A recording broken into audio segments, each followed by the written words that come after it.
निकलेंगे जब तेरी देह से, निकलेंगे जब तड़प तड़प कर प्राण, तब तुझे रहा भगवान।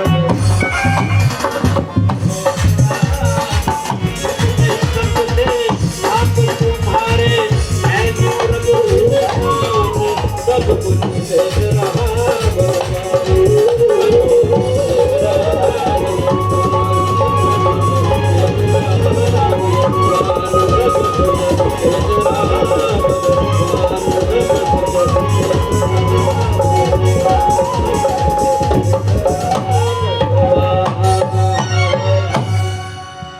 भक्तवत्सल भगवान के।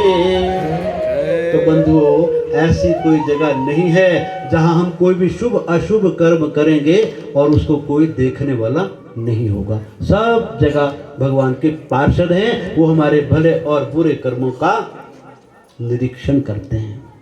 सुखदेव स्वामी कहते हैं, राजा परीक्षित, यमदूत चले गए लौट करके यमराज के पास। यमराज के पास गए, यमराज ने पूछा, रे दूतो तुम खाली हाथ क्यों आए हो? कहाँ गए थे? बोले फलां गांव में गए थे। तो क्या हुआ? किसकी बारी थी? बोले जी अजामिल की बारी थी। तो फिर क्यों नहीं लाए, क्या हो गया? बोले ऐसा हुआ स्वामी, जब हम गए उसको लेने के लिए तो उसने अपने बेटे को बुलाया नारायण नारायण कह करके, और वहां देवदूत आ गए। और देवदूत आए, उन्होंने कहा तुम नहीं ले जा सकते इसको, क्योंकि इसने नारायण के नाम का उच्चारण किया है। तो उन्होंने उनसे कहा, भाई इसने तो अपने बेटे के नाम का उच्चारण किया, नारायण के नाम का तो उच्चारण नहीं किया है, इसलिए ये देवलोक में जाएगा। और इतना ही नहीं, बोले महाराज उन्होंने तो क्या किया, हमारे जो पाश थे ना, यम पाश, उनको भी हमसे जबरदस्ती छीन करके ले गए। उन्होंने हमारे साथ इस प्रकार का अभद्र व्यवहार किया। क्या किया जाए? यमराज कहते हैं धीरे बोलो, धीरे धीरे बोलो। जो नाम तुम बोल रहे हो ना, जो अजामिल ने लिया था अंतिम समय में नारायण नारायण का नाम, धीरे बोलो। अगर बाकी पापियों के कान में ये नाम चला जाएगा ना, नरक में जितने भी डाले हुए हैं सब चले जाएंगे नारायण के धाम में। इतनी शक्ति है इस नाम में, मैं भी इसी का नाम लेता हूं, मेरा भी यही सब कुछ है। महाराज जब ये बात कही तो तब अब क्या किया जाए? अब यम के दूत कहते हैं, प्रभु हमने तो सोचा था, हम तो जानते थे सारे संसार के मालिक आप ही और कोई नहीं है। आज पता चला कि आपसे बड़ा कोई और भी मालिक है, कोई नारायण नाम का भी है कोई। तो एक बात बताओ कि अगर कलयुग में सभी लोगों ने अपने अपने बच्चों के नाम नारायण रख लिए, राम रख लिया, हरि रख लिया, श्याम रख लिया, अगर भगवान के नाम के ही साथ सबने अपने बच्चों के नाम रख लिए और अंतिम समय में अगर उस नाम का उच्चारण कर लिया तो सारे तो चले जाएंगे भगवान के लोक में, हम किसको पकड़ करके लाएंगे? आपकी यमपुरी में फिर किसको लाया जाएगा? बड़ा सुंदर उत्तर दिया है महाराज ने। क्या कहा? किसको लाना मेरे यहाँ पकड़ करके?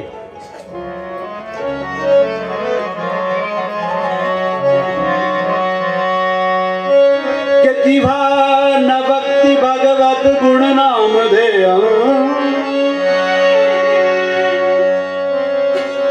चेतन स्मरति तत् चरणारविंदम।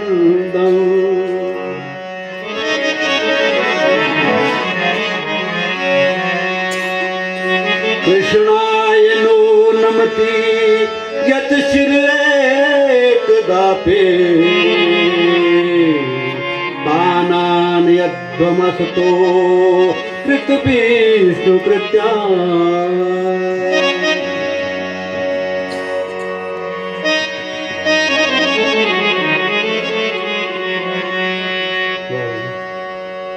फिर किसको लाएंगे पकड़ करके? हेमराज ने कहा जीवान भक्ति भगवत गुण नाम देव। जिस जीवा ने कभी एक बार भी जीवन में राम के नाम का उच्चारण नहीं किया हो, जिसने कभी एक बार भी भगवान कृष्ण के चरणों में प्रणाम साक्षात नमस्कार न किया हो, ऐसे पापी को जरूर पकड़ करके ले आना।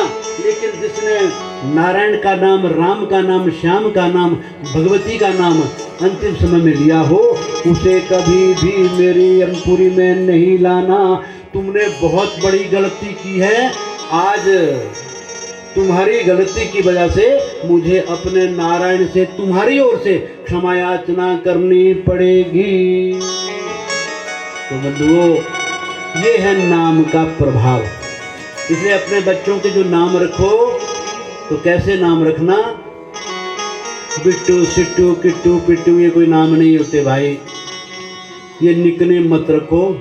निकनेम भी रखना है तो अंशु प्रांशु रखो ना भगवान के नाम का। हरि नाम, हरि ऐसा रखो हुआ नाम भगवान का।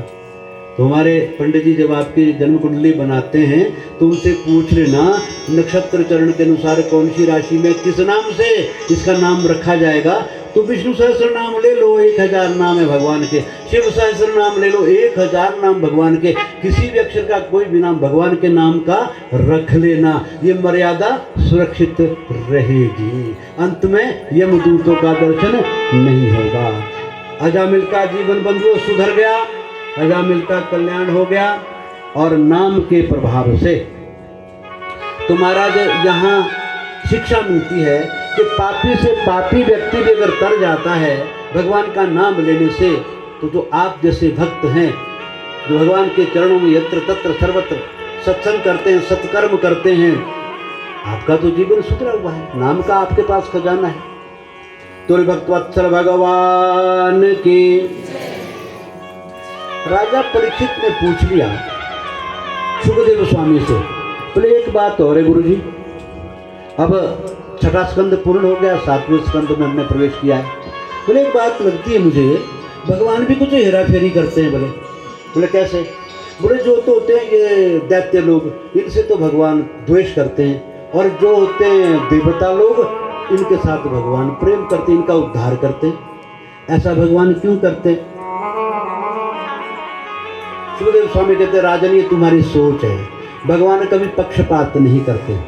वास्तव में भगवान किसी को मारते नहीं है, और भगवान का ये नियम है, जब भी कोई दुष्ट भगवान के भक्तों को सताता है तो अपने भक्त की रक्षा तो भगवान बाद में करते हैं, लेकिन उस दुष्ट का कल्याण तो आकर के पहले कर देते। तुम कैसे कहते हो कि भगवान पक्षपात करते हैं? कभी नहीं करते। लेकिन भगवान के साथ संबंध कोई जरूर बनाना पड़ता है। जब तक रिश्ता नहीं लगाओगे तब तक आगे व्यवहार नहीं बढ़ेगा।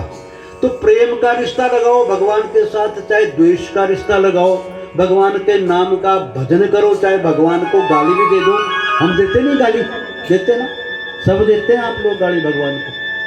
बारिश ही नहीं हो रही है, आग लग गई भगवान के घर में, बोलते हैं ना। और अगर बहुत बारिश हो जाए, 1 हफ्ता हो जाए, आग लग गई इस भगवान के घर में, मर जाएंगे, सुनामी आ गया, कब ये बारिश कब समाप्त होगी? तो ओले पड़ते हैं तो राख लेके भस्म बाहर फेंकते हैं, उसको भी ओल लेना पड़े। करते कि नहीं करते थे ऐसा? तो ये नहीं करते थे, जानते ही नहीं है वो बुजुर्ग बैठे हुए, वो जानते नहीं बातों को। रहस्य इसमें बड़ा तत्व है। हाँ जी कर दो, मुझे खुशी होगी। वे कुछ लोग ऐसे बैठे जो प्राचीन परंपरा को भी जानते हैं। तो किसी तरह से हम तो संतोष नहीं करते अपने आप। एक बार की बात, इन दैत्यों ने क्या किया, भगवान से बोलते, बोले बात ये है भगवान, आप हमारे बिना आपका गुजारा नहीं होता, आपको कोई ना पूछता अगर हम ना होते। क्या बात है भाई? बोले देखो, जब हम आपके भक्तों को तंग करते हैं ना, तब आप आते हैं, फिर आपकी पहचान होती है। अगर हम उनको नहीं तंग करेंगे तो आप क्यों आएंगे? तो आपकी पहचान हमारी केयर ऑफ होती है भाई, हमारे कारण से होती है। तब आपका महत्व लोगों को पता चलता है, आपकी बड़ाई का लोगों को पता चलता है। तो बोले फिर क्या चाहते हो? तो बोले हमारे कारण से आपको आना पड़ता है, तो देखो ना, तो कुछ हमारा भी तो फायदा होना चाहिए। दैत्यों ने कहा भगवान से, कुछ हमें भी तो इसका कुछ रॉयल्टी मिलनी चाहिए, हमें भी तो कुछ परसेंटेज हमारी भी रखो। भगवान ने कहा भाई तो तुम क्या चाहते हो? हम नहीं कर सकते।